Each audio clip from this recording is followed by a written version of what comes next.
Sobrang na-miss ko talaga umaking. Sobrang na-miss ko. Kaya nung nilapit talaga sa akin to, then Cinemalaya, talagang hindi na kami nagdalawang isip na tanggapin. Kasi talagang pangarap ko dati pa, pero isang project man lang sa Cinemalaya. Tapos, ito pa yung nataon. Very perfect. Oo. Tsaka ano parang challenging kasi yun nga, kasi hindi siya bida, so kontrabida. So, gusto ko rin para maiba naman sa mga ginagawa ko, mga comedy films. So, ayun, sobrang nakakatuwa. And nabanggit mo, this is your first time being a Cinemalaya. So, yes. How does it feel na yun? Naging part, after all these years sa industry, kaya naging part ka ng Cinemalaya? Actually, nagulat ako kasi kung papanoodin mo yung movie, it's a fantasy, it's a comedy. Kumbaga na iba na siya sa mga ginagawa ng Cinemalaya films, di ba? Kaya talagang iba yung atake. Sabi ko, pwede nga siya parang mainstream. Yes, exactly. Pang mainstream siya yung dating. Pero ang laking tuwa namin na napili siya at napasama siya sa Cinemalaya. Kaya nga, sana nga din, bukod sa Cinemalaya, sana rin makatawid sa mainstream para mas ma-share pa. Maging commercial. Part 2 mainstream din. Sana po, magdilang anghel kayo. Sana nga po, nagkaroon ng part 2. Pero possible ba magkaroon siya ng commercial release since ang daming lalo ng mga fans sa JM? Actually, grabe yung fans ni JM. Grabe, sobrang supportive. Ako rin, tuwa rin ako sa mga sumusuporta sa akin. Actually, meron sila sa kabila, nagpa-black screening sila. Kumbaga yung suporta nila, tumawid kay JM. Tuwa ako. Kaya sana nga, pinag-usapan makatawid sana sa mainstream. Siyempre, gusto rin ng producer yun.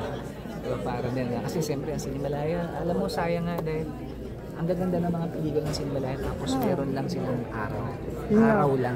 Isang linggo actually. Isang linggo. So, nakakahinayang na sana. Ang gaganda ng mga pelikula, ang dami mga bagong artista, ang dami magagaling na artista, pati director, writer. Sana mas bigyan pa ng oras, di ba? Bigyan pa ng araw para mas marami pa makapanood. And nag-expect ka rin po ba ng awards dito sa... Wala na ako, hindi na ako... Ako nagpapasalamat kung meron, di ba? Pero hindi ko na hinahangad.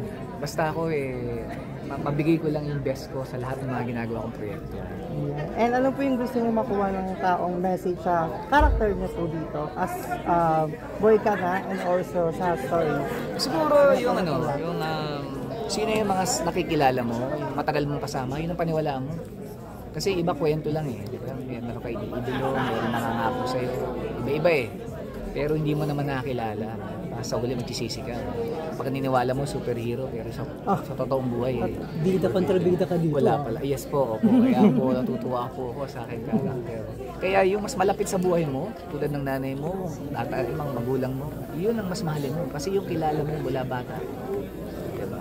Kasi yung hinahangad mo, iniidolo mo ang pagkatao pala sa totoong buhay malayo pala sa pagkakakilala mo sa kanya. And Sir Vogue, kamusta naman po katrabaho si JM? Nako, napakabait. Asa bagong at this is first lead role niya talaga Napakabait na bata, napaka-professional. So, wala akong masabi. So, lahat ng mga ina-advise sa kanya, lahat ginagawa niya. Nakikinig siya.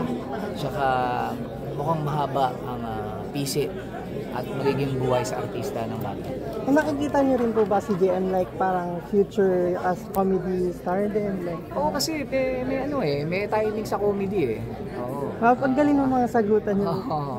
Ano po ba? Parang pwede po ba ad-lib po ba yung iba doon? Or parang... Yes, si direct team, yun ang maganda sa kanya. May mga hinahayaan kanya. Basta nandun lang tayo sa story at sa character. So wala naman siyang problema. Congratulations. And invite everyone na. Yes, sa lahat po na nakikinig ngayon at nanonood ngayon, sana po manood po kayo ng Child Number 82, Anak ni Boy Ka Na. Showing na po yan at ito yung official entry ng Cinemalaya. Salamat po. Picture na lang po, sir.